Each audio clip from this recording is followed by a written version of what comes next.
Je suis journaliste au groupe Futur Média. Je suis promotrice de l'émission Zéro Faute, initiatrice du concours de lecture à haute voix LHV. Disons que LHV est partie d'un club de lecture que nous organisions à la FNAC pendant les vacances tous les samedis. Il y avait plusieurs jeux éducatifs, ludiques, vraiment, nous passions de beaux moments. Maintenant, bon, il y a tout le temps LHV qui sortait du lot, en fait. Après, les enfants me disaient, Tata Astou, LHV, il faut en faire un concours.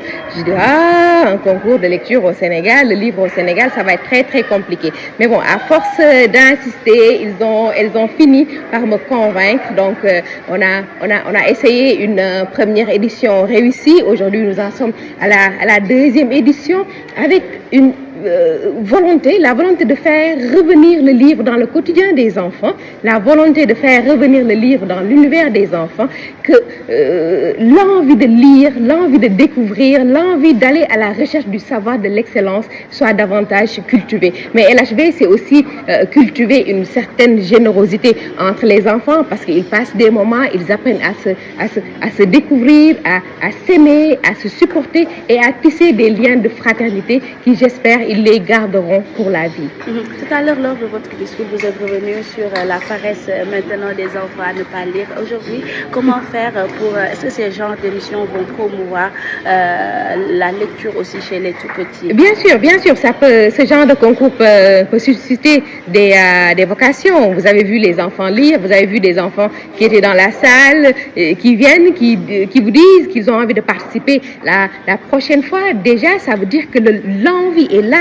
Le désir est là, mais l'enfant a toujours besoin que quelqu'un lui indique le chemin. Nous, on a eu des gens qui nous ont indiqué le chemin, qui nous ont demandé de lire, qui nous ont demandé de regarder des émissions éducatives. Donc, avec l'enfant, l'apprentissage, c'est par l'exemple, c'est pas par la parole. Donc, quand il voit que Safrata lit magnifiquement bien, Prunel, Mamdiara, et qu'aujourd'hui, ils sont honorés, gâtés, couverts de laurier, naturellement, l'année prochaine, ces enfants-là, arrivés à la maison, ils vont essayer de lire et ils vont se dire, ils l'ont réussi, mais pourquoi pas moi? Une première édition, une deuxième, des éditions pas sans difficulté. Quelques kilos perdus, des nuits d'insomnie, c'est assez lourd, mais bon, les nuits d'insomnie, c'est peut-être même pas lié à l'aspect financier, c'est beaucoup plus lié aux enfants, le jour de la finale. Je stresse beaucoup plus pour ça. Est-ce qu'ils vont y arriver? Est-ce qu'ils n'auront pas le trac? Parce que c'est pas évident de prendre la parole en public. Moi, c'est ce qui me stresse beaucoup plus. Du côté des partenaires, nous avons des soutiens. La première édition n'a pas été très très facile, mais on a eu un mécène qui a acheté tous les cadeaux, qui a acheté des tablettes, un ordinateur pour la lauréate. Les enfants étaient vraiment gâtés grâce à ce mécène-là. Ce mécène-là aussi, cette année, il est revenu à travers l'association Ève, M. Abdoulaye Gueye. Il est là à nos côtés, tout comme le ministère. Le ministère aussi a fait un grand effort pour accompagner ces enfants-là. Le ministre a fait un effort pour accompagner ces enfants-là. Et je pense que c'est au grand bonheur des parents. Il y a aussi Wave Sénégal, il y a aussi l'UNICEF qui a accompagné pratiquement toute la procédure. Nous avons des partenaires, des gens qui veulent accompagner les enfants, mais la lecture, il faut en faire une affaire de la communauté pour l'humanité. Annie Colli, présidente du jury du concours de lecture à haute voix, LHV. Sur les 26 candidats que nous avions retenus, il faut comprendre que cette sélection s'est faite avant les vacances. Et qu'aujourd'hui, tous les élèves qui étaient à un niveau sont passés à un niveau supérieur. Il y en a parfois qui sont en classe de 6e parce qu'ils ont commencé ce concours au CM2. Cette année, nous avons des candidats et des candidates qui sont d'un niveau si relevé que nous avons eu beaucoup de peine à les départager. Ils ont tous travaillé sur la fluidité de la lecture. Presque aucun d'eux n'a trébuché sur les mots et on a vu qu'ils ont travaillé à l'expressivité du texte. Nous étions dans le texte parce qu'ils nous ont invités par une lecture excellente à vivre les émotions des personnages. ces élèves nous viennent d'un peu partout. Et donc il n'y a pas de différence selon qu'ils sortent d'écoles privées ou publiques. Et c'est cela l'intérêt de la lecture à haute voix. C'est là qu'on comprend que dans les chaumières, dans les maisons, les parents encadrent les enfants. Vous avez vu que le premier prix est encadré et par son maître à l'école et par sa grande sœur à la maison. Mais quand je lui ai demandé qui c'est qui t'a fait le plus travailler, il a dit c'est ma grande sœur. Elle est donc l'encadreur principal de ce gamin. Dans les maisons, les mamans, les papas travaillent beaucoup avec les petits à une meilleure lecture.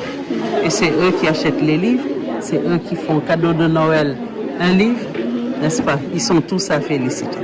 Et on voit maintenant, avec l'apparition de nouvelles technologies, que les enfants lisent de moins en moins. Est-ce que ces genres d'initiatives visent à les réconcilier avec la lecture? Si les parents ne prennent pas en main le plaisir de la lecture, nous ne pourrons pas progresser. Les technologies ne sont pas mauvaises en elles-mêmes. Elles aident même à la lecture. Et les enfants préfèrent avoir un texte sur le téléphone à lire. Ça leur donne l'impression d'être peut-être devant une télé, je n'ai pas compris. Ben voilà. Mais ils lisent. Et ils lisent énormément. Ils lisent tous les messages qu'il y a sur le téléphone. Les faire passer du téléphone à un livre, c'est un exercice tellement facile. Il faut qu'on y invite tous les parents, tous les enseignants. Aujourd'hui, nous avons eu des champions et tous les enfants, sincèrement, méritent d'être félicités. Je pense que et je profite de l'occasion pour féliciter la promotrice de ce grand événement et j'encourage également l'ensemble des partenaires, au-delà aujourd'hui des partenaires qui l'accompagnent. Je pense qu'aujourd'hui, tous les partenaires de l'éducation, les entreprises également, du secteur public comme privé, gagneraient à soutenir cet événement parce que financer l'enfant, c'est assurer l'avenir du Sénégal. Qu'est-ce que ça fait aujourd'hui de voir votre fils lauréat de cette deuxième édition? Vous savez, en fait, c'est une belle fête. C'est une belle fête, en fait, en réalité, pour tous les enfants. Moi, je profite de l'occasion déjà pour féliciter Ousmane pour sa brillante prestation. Je félicite également tous les enfants qui ont participé.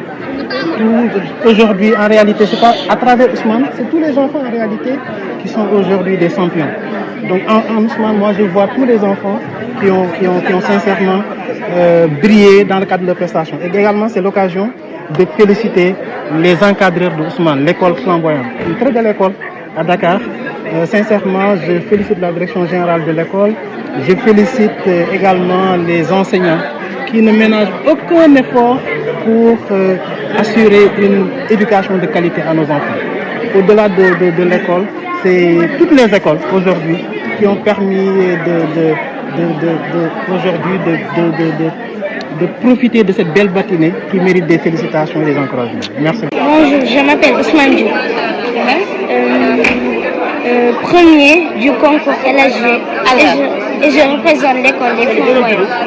Alors, qu'est-ce que ça vous fait aujourd'hui d'être le lauréat de ce concours?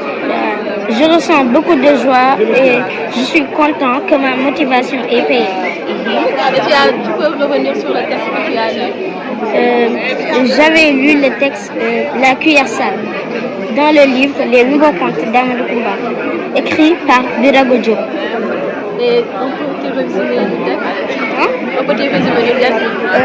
Ça parle d'une orpheline qui est maltraitée par sa marade. C'est un livre qui m'a beaucoup capté parce que ça reflète des actions que nous vivons au quotidien. Alors, le message que vous lancez aux autres pour qu'ils aient l'amour de la lecture, le message que vous lancez aux autres élèves? Faut toujours lire et sachez qu'un jour, ça va payer.